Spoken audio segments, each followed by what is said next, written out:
Puji Tuhan. Kita telah lanjut dengan 2 Raja-Raja 2. Kisah yang baru kita temukan Elia yang diangkat ke surga. Satu perjalanan di akhir pelayanan Elia adalah perjalanan yang memang diketahui dia akan dibawa oleh Allah. Dan kalau saudara perhatikan bagaimana Elia berjalan menuju rencana Allah untuk diambil, diangkat. Perjalanan yang kita lihat adalah satu perjalanan yang tidak lazim. Sebab saudara tahu setiap manusia kita akan mati. Tetapi Elia sangat sadar dia berjalan bersama dengan Elisa. Tetapi bukan cuma Elia dan Elisa yang tahu, tetapi ada rombongan Nabi ayat 3 yang berkata, sudahkah engkau tahu bahwa hari ini Tuhanmu akan diambil daripadamu oleh Tuhan, terangkat ke surga. Ini berita yang tidak lazim didengar karena pekerjaan yang Allah akan kerjakan itu tidak pernah digembar-gemborkan. Itu cara Allah. Allah tidak pernah berkata kepada banyak orang untuk sebuah pekerjaan yang akan dikerjakan.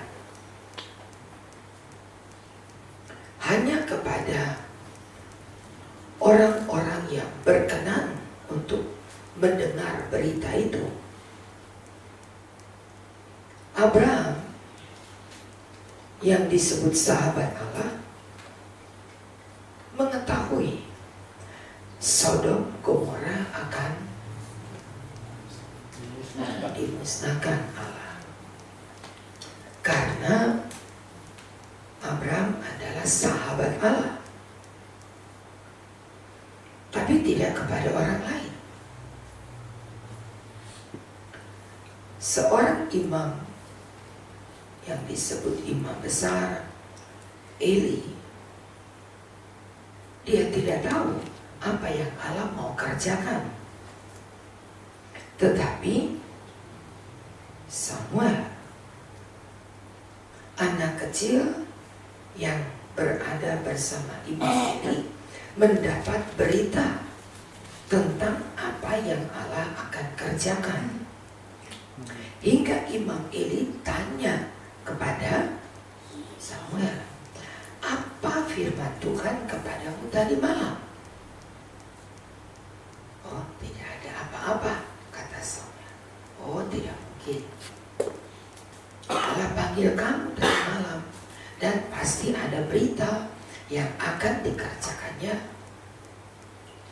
Beritahukan kepadamu. Jadi Allah berkata kepada seorang tidak merupakan sebuah pengumuman, tapi sebuah berita yang boleh dikatakan berita rahasia. Agak sedikit aneh ketika kita baca, sebab kepergian Elia diketahui bukan cuma oleh satu orang, Elisa, tetapi semua nabi. Ada rombongan nabi yang berkata kepada Elisa, sudahkah engkau tahu bahwa hari ini Tuhanmu akan diambil daripadamu. Elisa berkata, aku juga tahu, diamlah. Rupanya menjadi olok-olok ketika Elia akan berjalan bersama Elisa, dan tujuannya Elia katakan kepada banyak orang. Elia sampaikan kepada banyak orang bahwa dia akan diangkat daripada Elisa. Sebab di dalam beberapa peristiwa di kitab Raja-Raja yang pertama,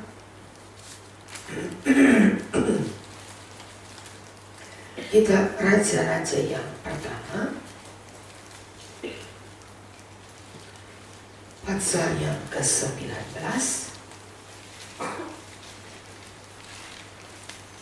pasal 19,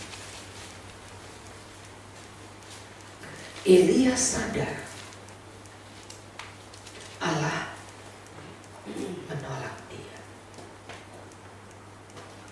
Pasal 19 ayat yang ke-15, firman Tuhan kepadanya, pergilah, kembalilah ke jalanmu melalui padang gurun Damsik.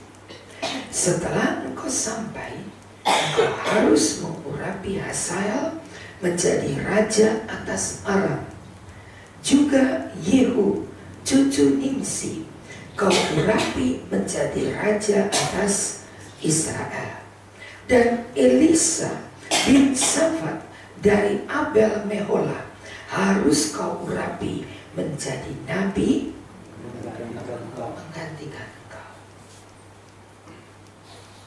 Secara manusia, kalimat yang diperintahkan Allah pada ayat yang ke-16 enak didengar atau tidak? Tidak enak didengar oleh Elia. Juga Elisa bin Safat harus kau urapi menjadi nabi menggantikan engkau. Aduh, gak enak banget ya mendoakan orang yang akan menggantikan engkau. Kalimat itu gak nyaman. Kalimat itu bukan merupakan sebuah kalimat yang diharapkan terdengar dengan baik. Siapapun orangnya tidak akan dengan mudah mempersiapkan orang yang akan menggantikannya. Tidak dengan mudah. Ketika bergantian presiden kita beberapa bulan kemarin, kita melihat bahwa SBY mempersiapkan acara pergantian atau transisi peralihan jabatan dari SBY kepada Jokowi. Sepintas kita memperhatikan bagaimana besar hati seorang SBY mempersiapkan acara, membuat acara yang kata di dalam komentator mengatakan belum pernah diadakan acara pergantian presiden.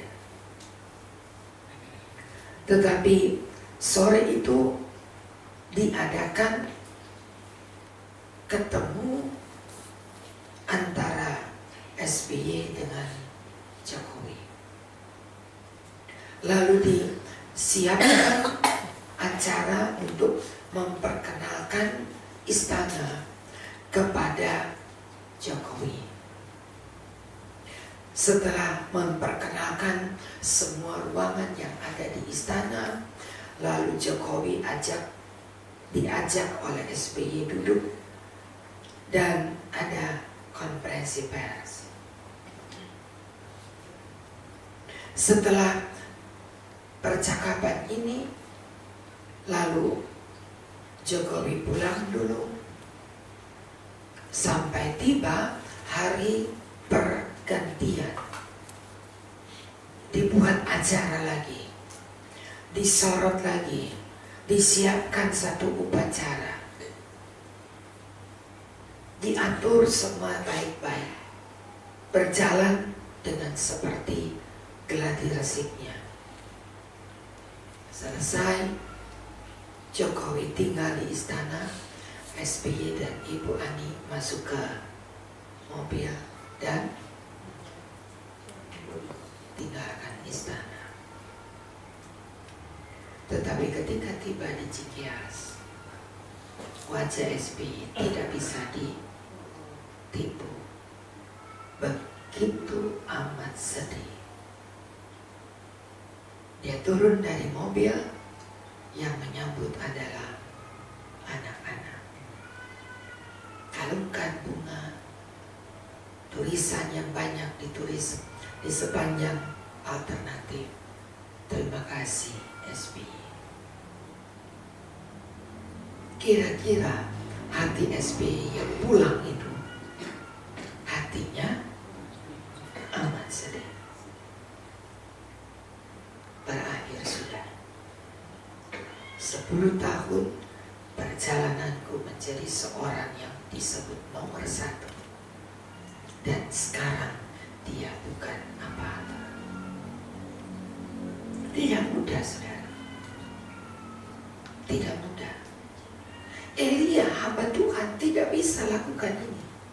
Seperti apa yang kita perhatikan, peralihan tugas dari SBY kepada Jokowi tidak dengan mudah dapat dilakukan. Elia tidak bisa. Dia lakukan perintah, dia mengurapi Yehu, dia mengurapi Hazael, tapi dia tidak mengurapi Elisa.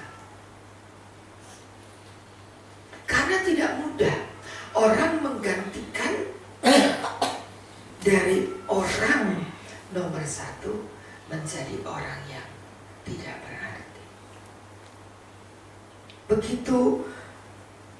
Begitu ya, kita bisa mengerti perasaan hati manusia yang sulit untuk bisa melakukan hal demikian. Dia panggil Elisa, dia lemparkan jubahnya kepada Elisa, tapi kita tidak membaca sebuah kalimat, engkau akan menggantikan aku.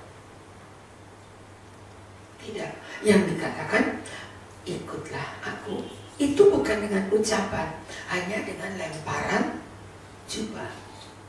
Untungnya si Elisa cepat tanggap. Oh, ada yang dimaksudkan. Dia lemparkan jubahnya kepadaku, lalu dia berkata kepada Elia, berikan aku mencium ayah dan ibuku, lalu aku akan mengikut engkau. Mengikut bukan menggantikan. Ada beda antara mengikut dan menggantikan, jauh. Tapi Elisa, kata ayat yang ke-21, sesudah itu bersiaplah ia, lalu mengikut Elia menjadi pelayannya. Bukan menggantikan Elia, tetapi menjadi pelayan. Dengan kata lain, yang menjadi majikan adalah Elia. Elisa, anak orang kaya raya ini, ikut kepada Elia untuk belajar bagaimana melayani seorang Elia. Dan apa saja pekerjaan Elia harus dipelajari.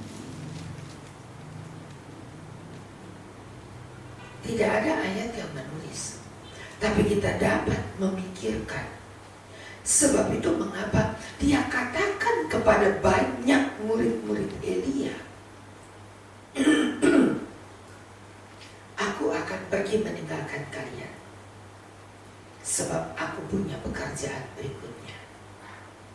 yang jauh lebih besar. Aku akan diangkat dan aku akan dibawa oleh Allah tadi. Hingga kita bisa baca di dalam 2 Raja-Raja pasal 2 tadi bagaimana rombongan murid-murid Elia berkata kepada Elisa, kamu nggak tahu bahwa Elia akan diangkat daripadamu? Apa kamu nggak tahu bahwa Tuhan akan mengangkat dia ke sorga? Elisa berkata, aku tahu. Bukan Allah yang bicara dalam satu pengumuman kepada kelompok banyak orang. Sebab bukan begitu cara Allah. Kita ikuti semua riwayat sejarah yang dikerjakan oleh Allah. Allah tidak pernah berbicara dengan pengumuman. Itu bukan sifat Allah. Tapi Allah hanya bicara kepada orang-orang yang berkenan kepada Tuhan. Yang gembar-gembor rupanya adalah Elia. Karena sudah berakhir masa kerjanya, maka aku harus pergi meninggalkan kalian. Jadi yang tahu adalah murid-murid Elia. Hanya untuk tidak menjadi malu. Allah selalu tahu hati kita. Amin.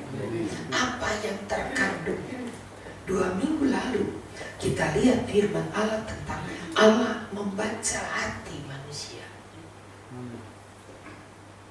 Allah mempunyai sistem yang tidak bisa dirubah oleh taktik manusia.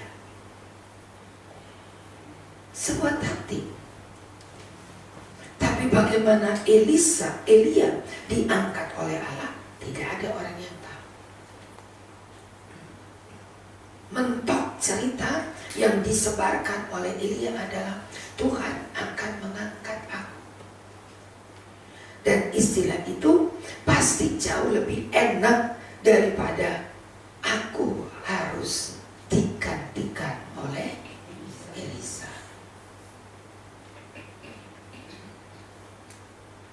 Allah kenal hati kita. Allah tahu persis hati Elia. Allah juga tahu hati Yusuf. Allah tahu hati Maria. 2 minggu lalu kalimat yang dituliskan ketika Yusuf bermaksud menceraikan Maria dengan diam-diam, maka datanglah firman Allah kepada Yesus. Baru berpikir Allah sudah tahu. Mazmur 139. Mazmur 139.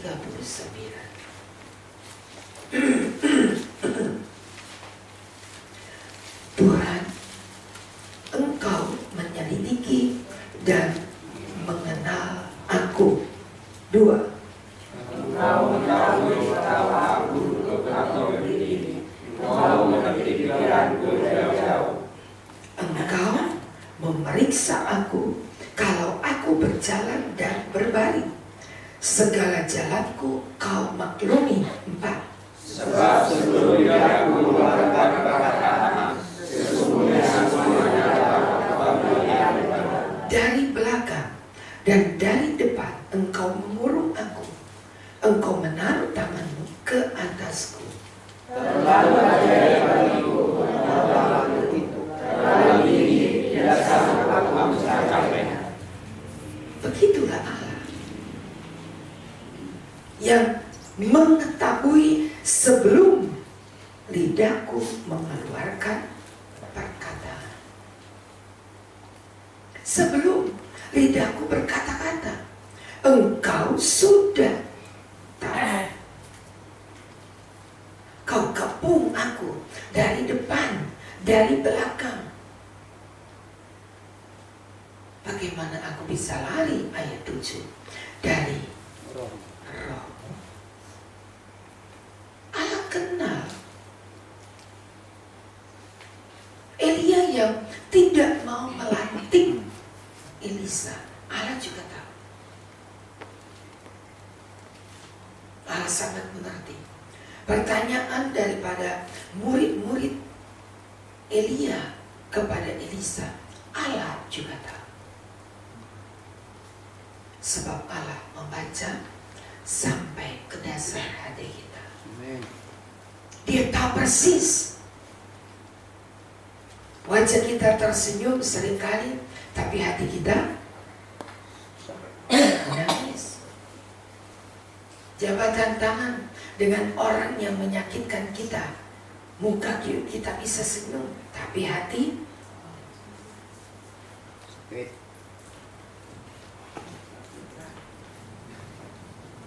ketika kita berdoa, mengangkat tangan, membawa dipanggil untuk berdoa, kita bisa bicara dengan kalimat bagus, tertata rapi, tetapi Allah tahu hati.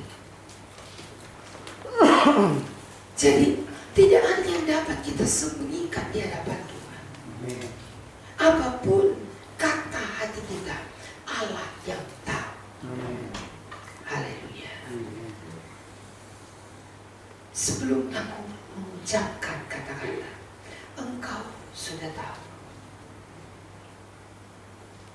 Tidak dapat disangka, tidak dapat dibohongi. Apa yang ada di hati kita, Allah sangat tahu.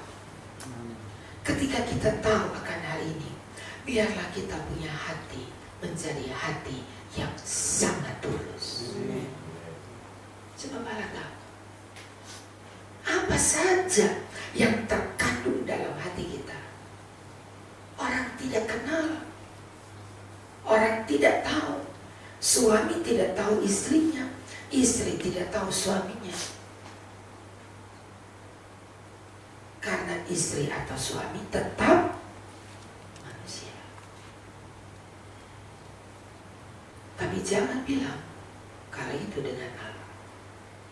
Sangat mengerti betapa Allah tahu kehidupan manusia. Dia jelas mengerti, saudara. Sebab itu semakin mengerti akan cara Allah begini, semakin takut kita menyimpan sesuatu di hati. Amin. Saya semakin takut. Sebab Allah benar-benar ingin berkata, aku tahu titik koma kalimat di dalam hatimu, aku tahu. Marahkah kita, kesalkah kita? Hingga seringkali saya berkata, Tuhan tolong jangan sampai aku tidak tulus. Jangan sampai aku tidak menghormati Engkau.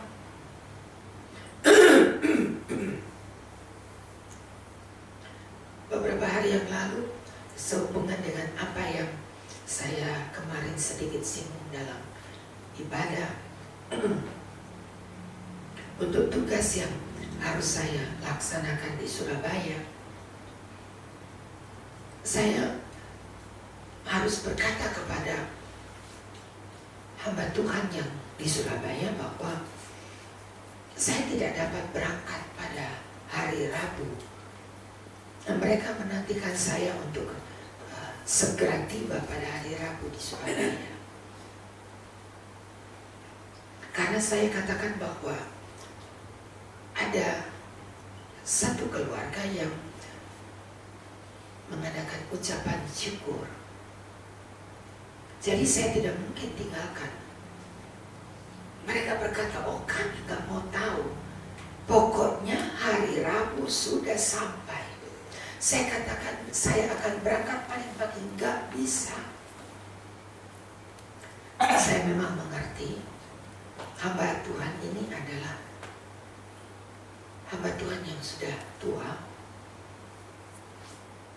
75 atau 78 itu usianya, sudah cukup lanjut dan khawatir itu, orang tua itu jauh lebih besar khawatirnya dari kita orang muda. Hingga dia berkata, kamu gak mungkin akan berangkat hari Kamis, itu gak mungkin. Dan saya sangat mengerti, perjalanan dari Juanda ke Kertajaya itu bukan perjalanan tanpa hambatan. Itu begitu amat macet sekarang. Dan akan tiba bisa-bisa jam 9 di tempat. Sekalipun pesawat tiba jam 7 tidak memungkinkan, tidak bisa dipastikan tiba jam 8 di Kertajaya. Itu saya sangat mengerti. Satu hal yang sangat saya kagum dengan Allah. Allah sangat tahu hati saya, sangat tahu. Hingga ketika kami dalam percakapan di telepon, saya tidak mendengar satu kata panjang, ya. Marahnya itu panjang, saudara. Jadi di telepon itu dia marah, begitu marah. Marahnya itu panjang sekali. Tapi Tuhan bikin HP saya brebek. Hingga saya tidak mendengar satu kata apa yang diucapkan yang marah itu. Saya tahu dia sedang marah, saya cuma jawab iya. Sepanjang kemarahannya saya cuma jawab iya. Dan Tuhan tutup telinga saya budak, tidak mendengar kemarahan. Kalau saya dengar kemarahan, bisa-bisa saya batal. Saya akan kesal. Itu saya tahu hati saya. Dan Allah begitu luar biasa. Buat telinga saya nggak dengar, buat HP itu hilang sinyal, hanya sekali-sekali nongol kedengaran suaranya, hanya sekali-sekali. Tetapi panjangnya kemarahan saya tidak dengar. Saya tahu ketika kemudian setelah saya mendapat tiket jam 11 malam, saya kembali SMS dan saya katakan, malam ini jam 11 saya akan berangkat, jam 12.15 saya tiba di Surabaya. Saya tulis di SMS. Beberapa 1-2 jam kemudian saya mendapat balasan SMS dan mengatakan, maaf ya, saya sudah marah kepadamu. Hati saya berkata, Tuhan, betapa baik Engkau. Kalau saya dengar kemarahannya, saya yakin saya tidak berangkat. Tuhan tahu hati kita. Itulah Tuhan, saudara. Saya sangat kagum bagaimana Tuhan jaga hati saya. Bagaimana bisa khotbah, saudara? Kalau saya marah, bagaimana bisa khotbah? Ketika saya tiba di tempat ibadah, kami sedang dalam penyembahan. Hamba Tuhan